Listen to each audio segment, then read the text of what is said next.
Sometimes we can only focus on one thing at a time. I have seen different people in my life, and even myself, where I am completely overwhelmed. I've got too much going on, or somebody might be completely overwhelmed. They've got too much going on, and they cannot think of anything more than the next hour. Sometimes you just have to focus on what's right in front of you, what is the next hour. And then if you could do that, then you could focus on what's the next day. And then if you can focus on that, then you can focus on what's the next week. And if you can focus on that, then you can focus on what's the next year. Sometimes people get overwhelmed. They're like, what am I going to do next year, the next 5 years? What are you going to do the next 5 minutes, the next hour?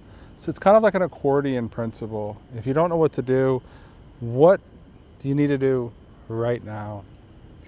Once you figure that out, then you'll know what to do the next hour. From there, you'll know what to do the next week, so on and so forth. So I liken it to you like a meditation practice. If your emotional system's all jacked up, you need to do breath work. I'm a big fan of the Wim Hof method, and there's something inside the Wim Hof method app called Mood Regulation. It's very great. It's 10 breaths, fully inhale and 50% exhale. On the 10th breath, you hold, you tense your whole body up. You do that 10 times. It's very, very good for mood regulation. Now, if you've got your emotions down to baseline, then maybe you could do some meditation. Maybe you could just watch your breath for 10 minutes, calm yourself down, get focused. If you're focused, then you'll know what to do for the next hour. A method that I like to know, that I like to use to know what I need to do next is kind of funny. It's called MIT-MUT. The most important task is often the most uncomfortable task. So whatever you've got going on, whatever the most uncomfortable thing is, you can focus on that. But if you can't focus on that if your mind's all over the place, if your emotions are all over the place, so you have to get baseline. If you're baseline, then you'll know what to do next. Then you could focus on the hour. Then you could focus on the day. Then you could focus on the week and the month, the year. But you know, sometimes you the day is done. Like, sometimes you just have a bad day. You're like, this day is screwed. There's nothing I can do.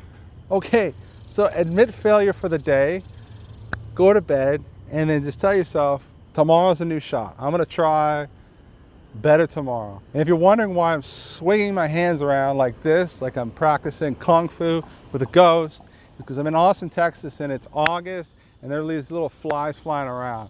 But I'm doing it maybe to get your attention. So if you can't focus on the minute, if you can't focus on the hour, focus on the minute. Minute, hour, day, week, month, year. You follow me? So if you can't meditate, do breath work. You calm yourself down. The meditation, if you need focus, watch your breath. Calm yourself down so you know what to focus on. Then when you have your focus, then focus on the most uncomfortable task, or the task that will yield the highest results, the lowest hanging fruit. You got a tree? Pick the fruit that's hanging the loosest. Get that fruit first. Don't go for that pineapple on the top of the tree. Go for the low-hanging bananas. Take that statement for what it's worth. So, I hope this is helpful. Focus on what's under your control. There's a reason this has been around for a long time. They say, give us this day our daily bread. You know, get the daily bread for today. If you get the daily bread for the today, then maybe you can get it for the week. Maybe you get it for the month. Maybe you get it for the year. All right? Hope it's helpful. Focus on one thing at a time. Enjoy.